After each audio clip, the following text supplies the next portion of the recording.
welcome sa aking vlog.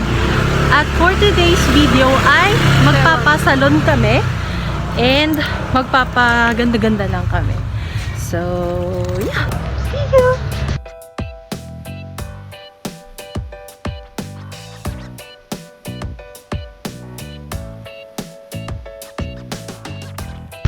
Hi everyone! Welcome sa aming vlog.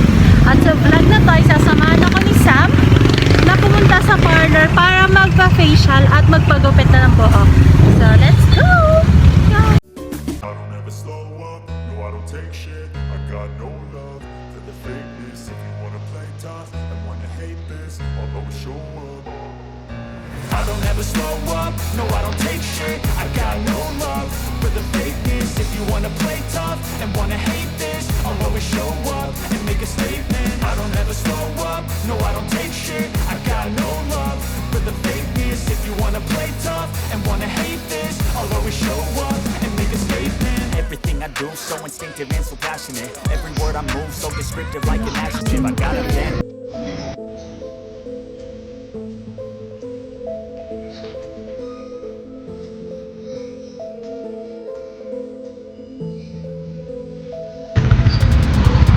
So, ayan guys. Ito na yung final look. At yan na, tingnan nyo siya. Hindi naman halatang nagpagupit siya guys. Ako ito, wala talaga akong nakalagay sa muka. Bare face talaga yan guys. And, ang aking pahawak ako Sam. Ang pinagawa ko lang naman guys, nagpa-facial tayo. Kita nyo, mga impurities sa aking pagmumukha, pulang-pula. Tapos nagpabawas ako ng buhok. Kasi, binleach ko siya last time. And, ang ganitong dulo.